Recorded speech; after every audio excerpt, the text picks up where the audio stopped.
Hello, everyone. Welcome to the Horror Room. I'm Travis Bruce, and today I'm going to be reviewing The Alphines, released in 2021 on Amazon.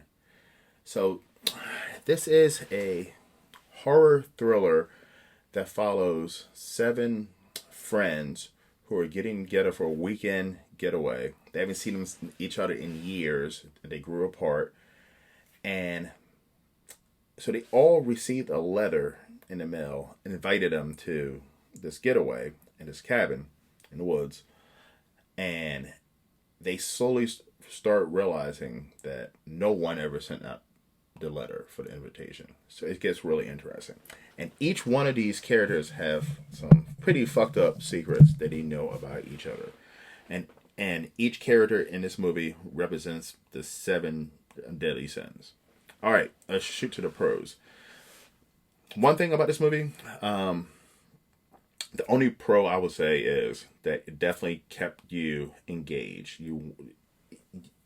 The individual who is the person who sent the letters, you don't see you don't see or think who it is, because you're like, there's no way they're going with the complete obvious individual. So it keeps your brain thinking like, okay, I know it's not them because that's too obvious. So that's the only positive I would say about this movie. So it kept you engaged throughout to find out who was the killer letter sender. All right, shoot over to the negatives. The killer is the most obvious person. You can't do that. You know what I mean? You can't do that in even the year 2021. You can't make it the obvious individual.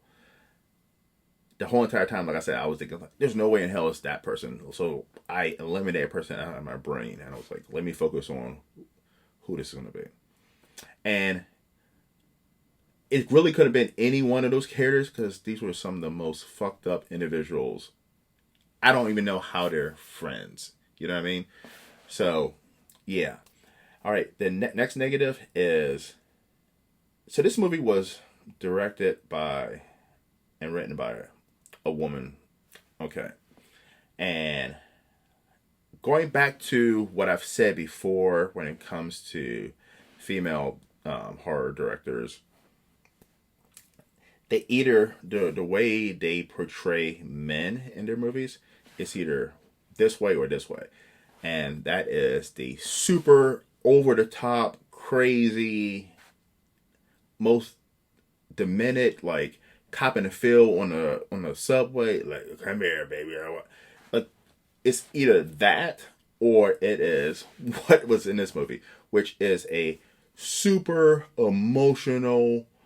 of super emotional, I love you. Like no man acts like that at all.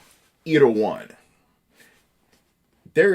So the one and only black dude in the whole entire movie. By the way, he dies. No surprise. That's not a spoiler. Okay.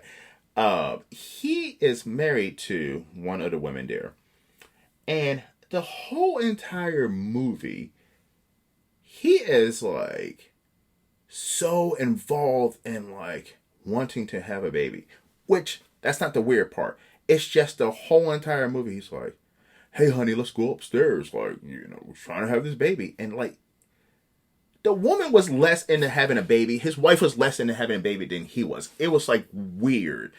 And he even made this weird statement at one point, too. He goes, honey, this is the right day to do it because, and she was like, well, how do you know? He goes, because I know your ovulation schedule by heart. What? Who the fuck says that? What fucking man says that? Okay, so it's some of the most emotional men you've ever seen. Like, just P-level. Like, no woman even acts like that. So, once again, anytime a woman directs a horror movie, and guess what? It's probably payback. It's probably payback because guess what? In the 70s and 80s and probably early 90s, how women were depicted in the horror movies were dumb and sluts. So maybe this is payback or something. If it is, I get it. Okay. All right. But yeah, it's just annoying. next negative thing, everybody in this movie is screwing everybody. So at some point, each person, each man and woman at some point was in a relationship with someone in this group or so forth.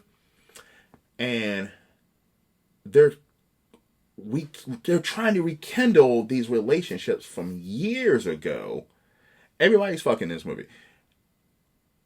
Years later, and they even talk to these people. Now, once again, I get it. This was directed by a woman. I know women are more open to, if they're having a fun time, they're going to go with an ex, because they said they're more comfortable with that and they don't want to rack up a body count. Okay, get it. But like men, we don't. Like me, I don't go back to ex. Never, ever. Boom. That's why I knew. I was like, this is definitely directed by a woman. So, yes, it's weird because, like, you know, there's so many different relationships and different persons and this person. It was a movie. I'm telling you, after I was done, I went to the bathroom and I totally had a vagina. Like, this is gonna be. This is a movie that's hard for any man to sit through. I'm gonna be, horror or not. I'm not trying to sound sexist. This is a movie that would be hard for 99.9% of men to sit through. If you're a man and you're able to sit through this movie, please put something in the comments that I was able to sit through this movie and I enjoyed it all the way through. Okay, but like for me, I was like, what the hell am I watching? Okay, I started, but I gotta finish. I mean, this is my rule. So yeah, so like and final negative is the ending is, once again, it's uneventful. You know who the person is. There is none of these bad people who have done bad things, like, got their, well, two of them did, got what they deserve or didn't, you know, everybody just ended pretty well, I guess. And it's just bothered me because these were bad people. All right.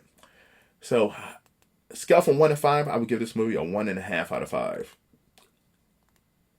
Ladies, you might watch this and give us another thing. I don't know. It just seemed like I was watching Dawson's Creek with men who were like acting way more emotional than any emotional woman would. It was just odd. Oh yeah, by the way, there was a fight scene in this movie between two men. I've never seen two men fight like this in my life. Like it was, and he fought over the stupidest thing. It's something that two women would fight over. Like, anyway, 1 out of 5. I mean, 1.5 out of 5. Yikes. I dare any man to sit through this whole entire movie. I'm going to put a challenge out there. Comment if you're a man, fellas, if you're able to sit through this whole entire movie. All right, guys. Thank you for coming to Horror Room. I'm Travis Bruce. I'm going to see you next time, okay?